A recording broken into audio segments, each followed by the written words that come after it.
Espace TV, le 22h.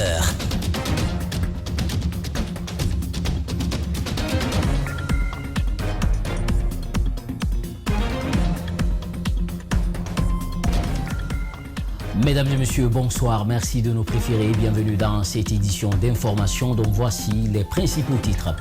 Le barreau de Guinée, en colère contre le pouvoir judiciaire, il a fait savoir à travers une déclaration rendue publique ce mardi à Conakry.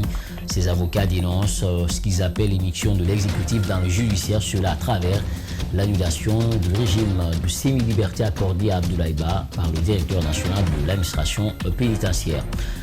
Le directeur préfectoral de l'environnement de Farana a donné de nouvelles informations sur les dégâts causés par la fuite du mazout jeudi dernier. Il informe qu'un premier rapport est fait puis envoyé au ministère de l'Environnement, des Eaux et Forêts. Depuis le décès du patriarche de Feu Molo Olomo Azali Belemo, les fils de Zéry Koré peinent à légitimer son nouveau patriarche, une situation qui divise les 7 familles Zobgelemo interrogées sur la question. Le député Maître Pépé Koulemo parle de manipulation. C'est tout pour les titres de développement, c'est dans un court instant.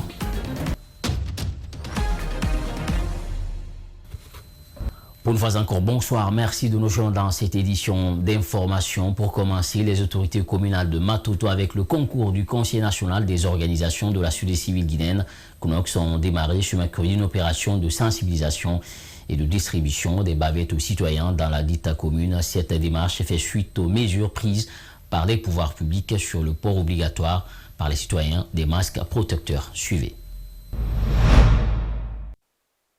L'opération de distribution de bavettes à l'intention des citoyens est une coopération de l'Agence nationale de sécurité sanitaire et la société civile, en l'occurrence le CNOX. Cette distribution a eu lieu dans des communes pour amener les citoyens à se protéger contre la Covid-19. La Covid-19 est parmi nous encore. Ça fait encore assez de morts. D'ailleurs, dans les pays en Afrique, à plus forte raison en Guinée, au jour d'aujourd'hui, nous sommes à 299 cas de mort depuis que Covid a commencé en Guinée. Donc c'est de trop. La sensibilisation est d'inviter nos parents, nos frères, nos sœurs à porter les bavettes, à respecter les mesures barrières et à se faire vacciner. Pour la circonstance, 10 brigades sanitaires seront mises en place pour les ménages et distribuer de façon gratuite des bavettes. La commune de Matoto est visée. Le premier responsable de la commune se félicite du choix porté sur sa juridiction. Je sais que la commune de Matoto est fortement affectée. C'est pourquoi quand vous avez bien voulu que nous soyons là, nous sommes rendus ici pour procéder les activités avec vous. Parce que ce que vous faites, c'est pour la commune, c'est pour les citoyens de la commune de Matoto. Et nous sommes là en tant que les mandats de ces citoyens. Nous devons avoir le souci de leur protection et tout ce qui peut être la cause de rompre cette chaîne de contamination dans notre commune. Mamadou Atos Kamara est revenu sur les ravages du coronavirus et le fil à retordre qu'il donne aux autorités guinéennes, l'Agence nationale en premier lieu. Nous sommes conscients combien de fois cette maladie a endeuillé nos écoles.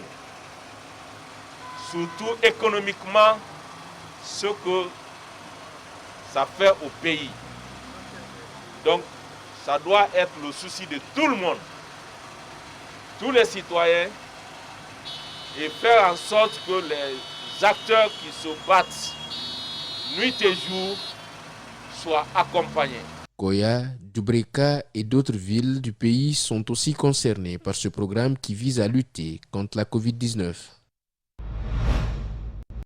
On part toujours de santé dans cette édition d'information. Les accidents vasculaires cérébraux font de plus en plus de victimes en Guinée. Jusque-là, selon les spécialistes, les mécanismes de prise en charge de cette pathologie peinent encore à être effectifs. Le manque de ressources humaines et d'équipements constitue un frein dans le cadre de la prise en charge des patients. C'est un reportage signé Elhaj Mamadou Saïdou Baldé à Séni Camara. Classés par l'OMS comme étant la deuxième cause de mortalité dans le monde, les accidents vasculaires cérébraux se multiplient de plus en plus en Guinée. Au CHU d'Ignasdine, les malades sont accueillis par ce neurologue dans des conditions difficiles. Parfois même, certains sont hospitalisés dans les salles de soins intensifs. Le retard accusé avant leur arrivée à l'hôpital et le manque de moyens pour certains patients rendent la tâche difficile pour eux. Malgré les efforts fournis par l'État, admet ce neurologue, la prise en charge de cette pathologie cause toujours problème. Parce que la vérité, c'est que le personnel médical est dépassionné aujourd'hui. Les gens viennent malgré eux à l'hôpital. Vous avez un service comme le mien de 30 malades, où il y a 3 infirmières, mais elles ne peuvent pas faire ce travail-là. Vous avez un kinésithérapeute. Comment un kiné peut rééduquer 30 malades? Donc il y a des choses qui ne sont pas des critiques contre le système du tout. Il faut que ce soit bien compris. C'est pour améliorer la prise en charge des gens, parce que les gens meurent. Confronté à un manque d'équipement et de ressources humaines, professeur Cissé plaide pour une prise en compte de cette pathologie qui fait des victimes à travers le pays. Il faut que l'AVC entre dans l'agenda politique. Il faut qu'ensemble, on s'asseye pour faire un diagnostic des problèmes du système au niveau du personnel, au niveau des populations, au niveau de tout le monde, pour définir une politique nationale de prise en charge des accidents vasculaires cérébraux. Actuellement en situation de spécialisation en neurologie, Mamadou Hadi Gallo pense qu'au-delà des moyens financiers qui doivent être mis en place, un accompagnement et un encouragement doivent être accordés aux personnes qui souhaitent faire carrière dans ce domaine. Vous assistez surtout par rapport à notre spécialité parce qu'il y a beaucoup d'entre nous ici qui ont même du mal à subvenir aux frais de scolarité pour la spécialité. Donc ça, si on arrivait à nous faire cela, ça allait beaucoup nous aider. Il faut voir comment renforcer la formation pour octroyer des bourses de doctorat. Parce qu'après la spécialité, si ce n'est pas les personnes comme les professeurs comme ça qui nous obligent des fois à faire certaines recherches, vraiment ce n'est pas du tout facile. Si le neurologue Emmanuel Sagui affirme dans son article publié entre 2008 et 2009 sur les AVC que l'Afrique subsaharienne sera confrontée dans les prochaines décennies à une épidémie d'accidents vasculaires cérébraux, il va sans dire que les moyens de prévention doivent être mis en place à temps pour éviter des pertes en vies humaines.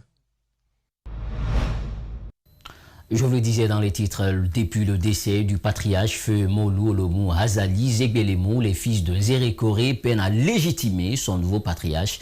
Une situation qui divise les 7 familles Zegbelemu. Interrogé sur la question, le député maître Pépé Koulemou parle de manipulation avant d'appeler les fils de Zéré Koré à l'entente.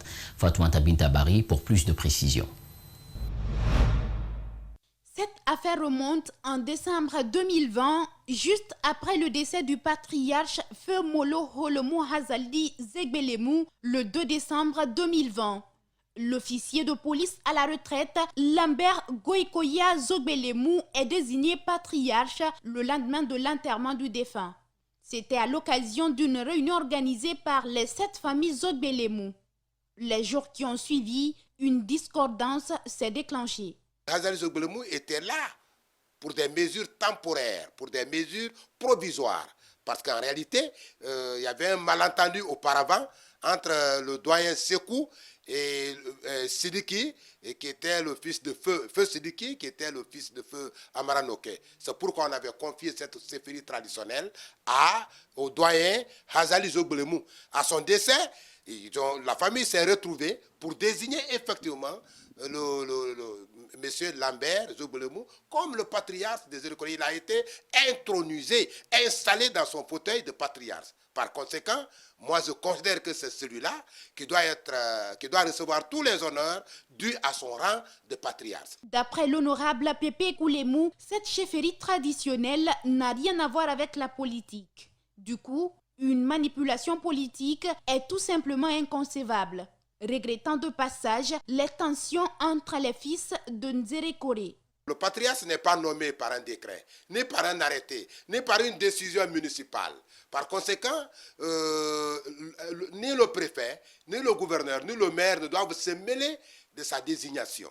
La désignation relève effectivement de la famille Zegbelemu, fondatrice du village de Zéré Koré qui est devenu aujourd'hui une ville. Lorsque les hommes politiques se déplacent pour aller dire, comme le cas de M. Ahmad Damaro Kamara, pour dire que le président et le premier ministre soutiendraient David Massa Zegbelemu, je dis que ce n'est pas une bonne chose, ce n'est pas une manière de calmer le jeu, ce n'est pas une manière de mettre l'ordre à Zéré Koré, ni l'ordre au sein de la famille Zegbelemu. C'est pourquoi j'invite la famille Zegbelemu d'accepter la compréhension, parce qu'on ne veut pas de pagaille à Zéré Koré.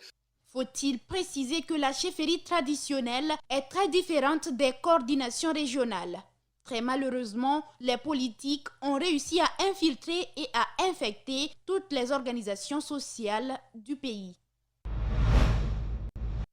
Toujours dans le même cadre, le député s'est également exprimé sur le cadre de dialogue politique qui a institué par le président de la République. Il estime que cette proposition intervient via un point nommé, mais pour lui, les règles de jeu sont biaisées dès le départ. Honorable Pepe Koulemou est au micro de Fatoumata Binta et Kerzon Saloubari.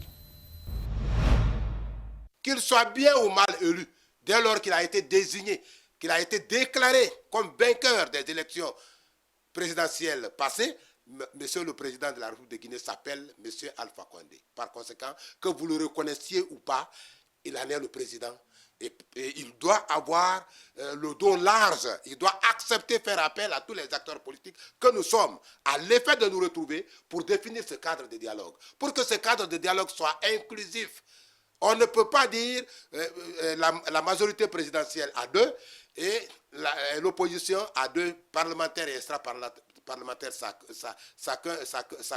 chacun de ces 2 cadres à 1. Je dis non, ce n'est pas possible. Il faudrait que monsieur le président Alpha Condé, s'il a vraiment la volonté qu'il y ait un dialogue inclusif, il doit accepter, nous retrouver, nous recevoir à l'effet d'en discuter pour que le cadre soit bien défini. Le barreau de Guinée, en colère contre le pouvoir judiciaire, il a fait savoir à travers une déclaration rendue publique ce mardi à Conakry. Ses avocats dénoncent ce qu'ils appellent l'immixtion de l'exécutif dans le judiciaire à travers l'annulation du régime de semi-liberté accordé à Abdoulaye Ba par le directeur national de l'administration pénitentiaire, Bernard Koundouno et Ibrahima Souma ont rencontré le secrétaire général de l'organisation. Suivez. Le barreau de Guinée se dit préoccupé par les récentes décisions du directeur national de l'administration pénitentiaire qui relève du ministère de la Justice portant accord et révocation du régime de semi-liberté à l'accusé Abdoulaye Ba les 9 et 10 août 2021. Le barreau considère l'acte comme une immixtion de l'exécutif dans le pouvoir judiciaire. Que ce soit la direction nationale de l'administration pénitentiaire qui prend ce genre de décision, nous avons considéré que c'est une immixtion grave de l'exécutif dans le domaine du judiciaire. Étant entendu que la Constitution, en son article 110, a consacré la séparation des pouvoirs. Le pouvoir judiciaire est assuré essentiellement que par les cours et tribunaux. Plus loin, les hommes en robe invitent les magistrats à plus de responsabilités pour éviter de telles violations dans les affaires judiciaires. C'est l'occasion pour moi quand même de demander aux magistrats de prendre leurs responsabilités. Sinon, c'est l'exécutif qui va les remplacer. C'est l'exécutif qui va rendre leur mission. Et ça, c'est une violation grave de notre Constitution. Les avocats menacent de se constituer en partie civile dans les dossiers de violation des droits humains et l'article 27 de la loi L 2004-2014 AN portant réorganisation de la profession d'avocat en Guinée. Si, d'aventure, les personnes, les autorités concernées ne considèrent pas cette déclaration et cette protestation, le barreau se verra aussi dans l'obligation de prendre d'autres actions. Comme toujours, ils sollicitent la libération de leurs clients qu'ils pensent être arbitrairement détenus par le pouvoir public. Le week-end dernier, 5 prisonniers se sont évadés de la maison centrale de Kankan pendant qu'une forte pluie s'abattait sur la ville. Conséquence, le régisseur et 3 de ses coéquipiers ont été suspendus de leurs fonctions et les évadés, quant à eux, restent jusque-là introuvables. L'annonce a été faite ce mardi par le procureur de la République près le tribunal de première instance de Kankan. Alpha Omar Kouita, notre correspondant sur place, était pour nous. Voici son reportage. Dans la nuit de vendredi 13 à samedi 14 août, 5 des 28 détenus à la maison centrale de Kankan ont pu s'évader au moment qu'une forte pluie s'abattait sur la ville. Ce, malgré l'intervention de l'équipe de la Sentinelle du jour. Dans la cellule, il y avait 28 personnes. Lorsque les tôles ont été effractées, si l'équipe de la sentinelle n'intervenait pas, toutes les 28 personnes allaient partir. Mais heureusement, ils ont été vigilants, puisqu'ils ont compris qu'il y avait des mouvements sur le toit. Ils ont commencé à faire des tirs de sommation. Et les 5 qui avaient réussi à partir, nous avons découvert des traces de sang derrière la cour, qui nous laissent croire que certains détenus qui ont pris la fuite ont été blessés. À date, aucun d'entre eux n'a encore pu être arrêté, précise-t-il. Sur les 5, aujourd'hui, aucun détenu ayant pris la fuite n'a été interpellé. Évidemment, les enquêteurs sont sur les différentes pistes, mais on n'a encore aucune interpellation. Ali Touré explique cette évasion par la vétusté du local qui abrite la dite maison centrale. Notre maison centrale est saturée. Des cales, des cellules qui ont été faites pour 15 personnes, si elles reçoivent plus de 20 personnes, il y a un véritable problème de sécurité qui se pose. Et du point de vue infrastructurel également, le plafond est en planche, qui n'offre pas également un système de sécurité fiable. Mais toutes ces informations ont été remontées à la chancellerie. Je crois que les jours à venir, les dispositions vont être prises à cet effet. En attendant que lumière soit faite sur cette affaire, le régisseur de la maison centrale de Kankan et 3 de ses coéquipiers ont été suspendus de leurs fonctions par la chancellerie du ministère de la Justice. L'administration centrale, donc la chancellerie du ministère de la Justice, a pris des mesures pour suspendre le régisseur de la maison centrale de Kankan, le régisseur adjoint, le chef de poste et le gardien-chef de leurs fonctions pour faute lourde. Le week-end surpassé, un autre cas d'évasion a eu lieu, ce qui fait au total 6 le nombre de détenus qui ont pu s'extirper de la maison centrale de Kankan au cours de ces 2 dernières semaines.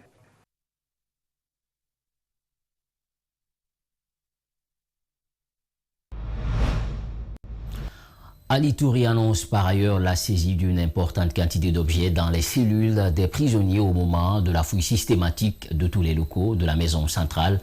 Il revient au micro d'Alpha Oumar Koïta, depuis Kankan. En ce qui concerne les mesures d'urgence qu'on devait prendre, le mardi et le lundi, puisque c'était férié, le parquet, en rapport avec les officiers enquêteurs et les autres officiers de la région, de la préfecture, nous nous sommes transportés à la maison centrale à l'effet de procéder systématiquement aux fouilles de tous les détenus qui sont à la maison centrale. Toutes les cales donc ont été fouillées de fond en comble pour débarrasser ces cellules de tous objets encombrants et tous objets dangereux et permettant ou pouvant occasionner la fuite des détenus. C'est alors que nous avons découvert dans les cellules des choses inimaginables. Tenez-vous bien que nous avons sorti dans ces cellules-là 42 ventilateurs. Dans 6 cales, 42 ventilateurs, 2 écrans plats, des woofers, et les habits qui étaient là pour encombrer les cellules, nous avons dégagé toutes ces cellules de ces immondices. Et l'équipe d'enquêteurs, au jour où je vous parle, continue de travailler sur ce dossier comme je vous l'ai dit. Ces différents appareils dont je viens de vous faire cas sont actuellement stockés dans un magasin au niveau de la maison centrale et feront l'objet de scellés par rapport à l'enquête qui a été ouverte. Direction Kindia pour parler cette fois-ci de l'arrestation de plusieurs présumés délinquants le week-end dernier par une équipe mixte d'agents de sécurité composée de militaires, de policiers, mais aussi de douaniers. L'initiative est du procureur de Kindia, Amadou Diallo, qui promet de traquer les malfrats.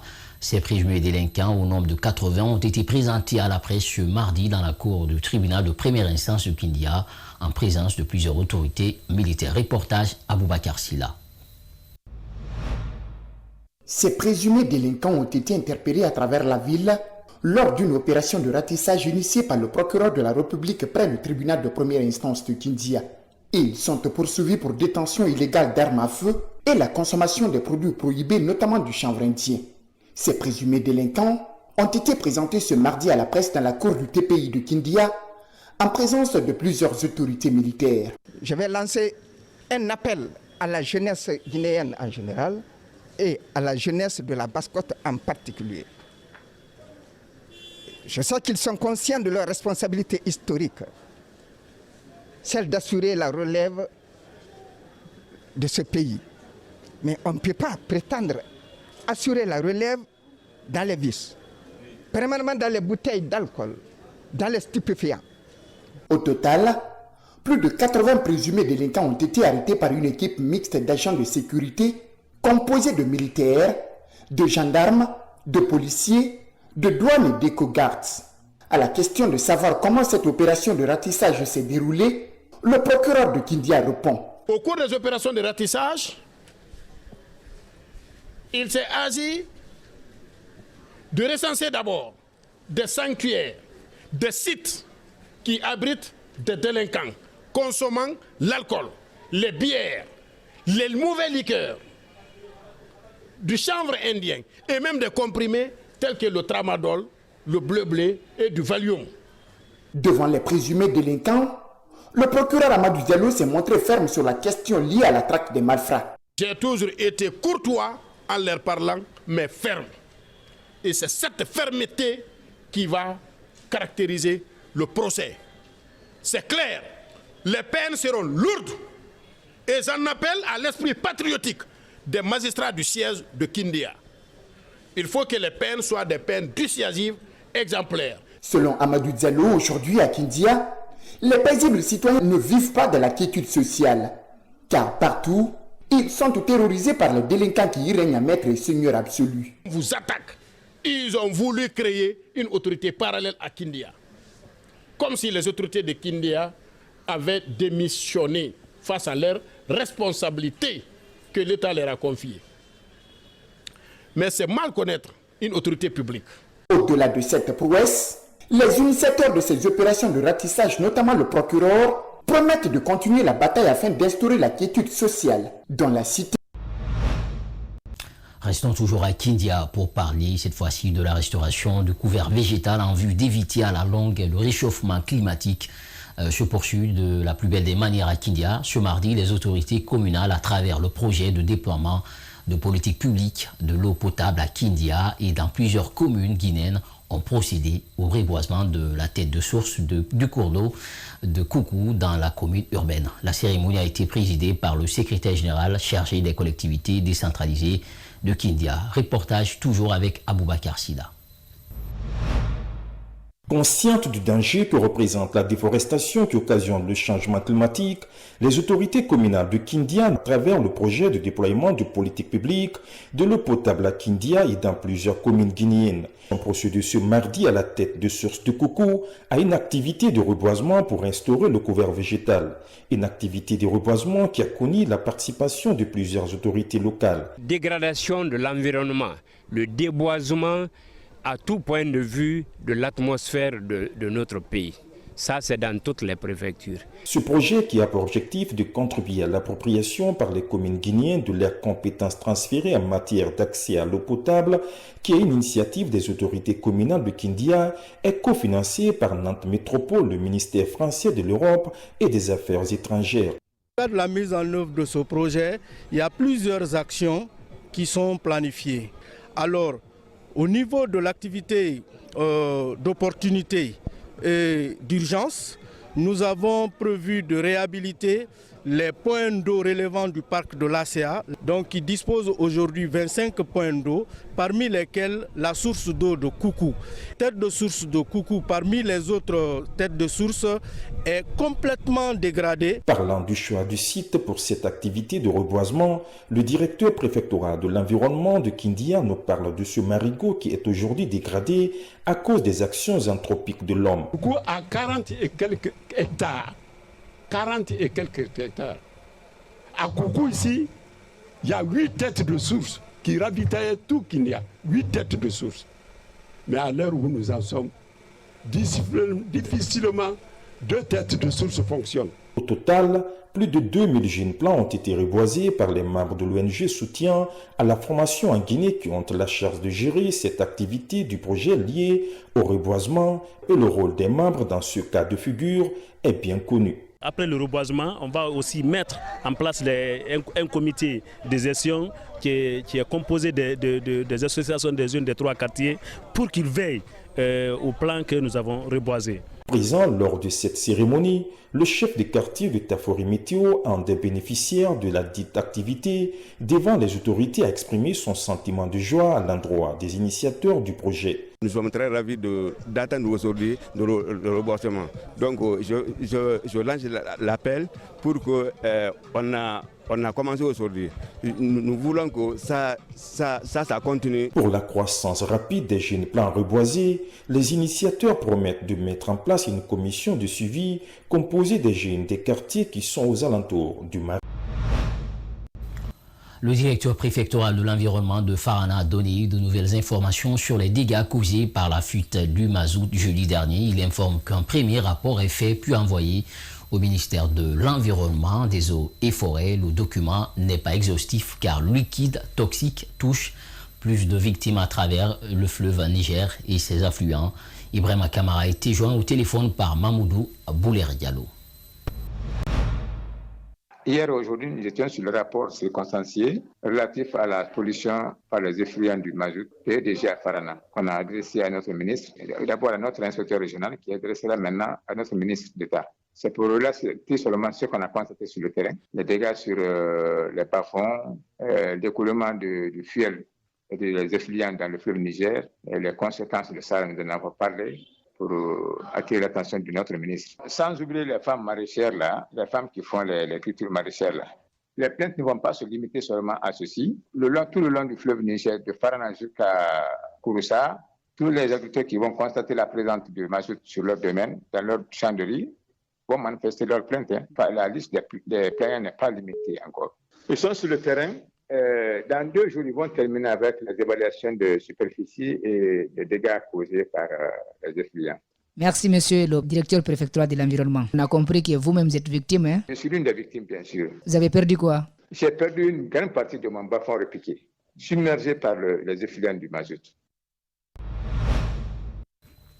Voilà, c'est la fin de cette édition d'information. Merci à toutes et à tous pour l'attention. À la régie avec Saloum Fofana, on ne l'oublie pas. On n'oublie pas également Lamine Sidibé qui est avec nous, Cheikh Oumar Kaba qui nous a également accompagnés, Mafata Sano et toute cette équipe qui était avec nous ce soir pour relayer cette édition d'information car on ne vit qu'à travers eux, mais aussi vous, chers téléspectateurs. Restez avec Espace TV car le meilleur reste à venir. Au revoir.